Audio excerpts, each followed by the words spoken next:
Kelompok supporter PSM Makassar tidak tahu menahu adanya acara rembuk nasional supporter sepak bola. Kegiatan ini diinisiasi oleh Kementerian Koordinator Bidang Pembangunan dan Kebudayaan Republik Indonesia atau Kemenko PMK. Dalam surat, undangan itu ditujukan kepada sejumlah supporter dan juga awak media.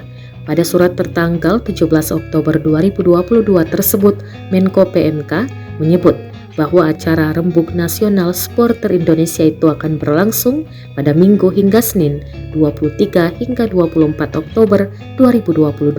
Namun, kabar terbaru kegiatan yang direncanakan di Rise UMM Hotel Kabupaten Malang, Jawa Timur batal digelar. Sekretaris Jenderal atau Sekjen Red Gang, Sadakati Sukma, mengaku tak pernah menerima undangan Rembuk Nasional Supporter Sepak Bola. Terlepas dari itu, ia mendorong ada pertemuan antar supporter sepak bola seluruh Indonesia, entah dalam Rembuk Supporter atau Jambore Supporter. Tentunya kegiatan ini dilakukan secara independen sehingga tidak ada intervensi.